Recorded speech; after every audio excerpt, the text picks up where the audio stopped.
ஆச்சி மசாலா. எந்த சமையலும் ருசி தேடும் ரகசியம். 20 ரூபாய். குதிரை பேர வழக்கு விவகாரத்தில் 2 பேருக்கு ஜாமீன் வழங்கப்பட்டிருக்கிறது. தாவேகா எம்எல்ஏவிடம் பேரம் பேசிய விவகாரத்தில் கைதானவர்களில் 2 பேருக்கு நிபந்தனை ஜாமீன் வழங்கி சென்னை உயர்நீதிமன்றம் உத்தரவு பிறப்பித்திருக்கிறது. கார்த்திக், ரமேஷ் இந்த 2 பேருக்கு தான் ஜாமீன் வழங்கி சென்னை உயர்நீதிமன்றம் உத்தரவினை பிறப்பித்திருக்கிறது என்பதை முக்கிய செய்தியாக பார்க்கிறோம். கூடுதல் விவரங்களை கேட்போம். செய்தியாளர் சுரேஷ் இணைகிறார். சுரேஷ், கார்த்திக், ரமேஷ் ஆகிய இருவருக்கு இந்த குதிரை பேர வழக்கில் நிபந்தனை ஜாமீன் வழங்கி உயர்நீதிமன்றம் உத்தரவிட்டிருக்கிறது. முழு விவரங்கள் என்ன? வணக்கம். அதாவது கிருஷ்ணகிரி மாவட்டம் ஊத்தங்கரை தொகுதி தாவேகா எம்எல்ஏ இளையராஜா சென்னை காவல் ஆணையர்கிட்ட ஒரு புகார் கொடுத்திருந்தாரு. அந்த புகார்ல சட்டப்பேரவையில சபாநாயகருக்கு எதிரான தீர்மானத்துக்கு ஆதரவாக வாக்களிப்பதற்காக 35 கோடி ரூபாய் சன்மானம் தருவதாக சிலர் தன்னிடம் பேரம் பேசியதாக குறிப்பிட்டிருந்தார்.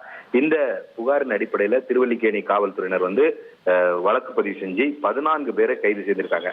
இந்த 14 பேர்ல கார்த்திக், ரமேஷ் ஆகிய 2 பேர் ஜாமீன் கேட்டு ஏற்கனவே சென்னை முதன்மை அமர்வு நீதிமன்றத்தில் மனு தாக்கல் செஞ்சிருந்தாங்க. அந்த மனு தள்ளுபடி செய்யப்பட்டதை அடுத்து சென்னை உயர்நீதிமன்றத்தில் 2 பேரும் ஜாமீன் கேட்டு மனு தாக்கல் செய்திருந்தார்கள்.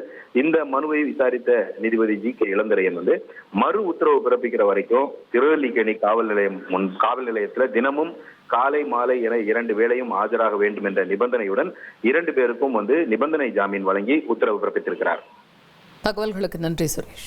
ஆச்சி மசாலா. எந்த சமையலும் ருசி தேடும் ரகசியம். 20 ரூபாய்.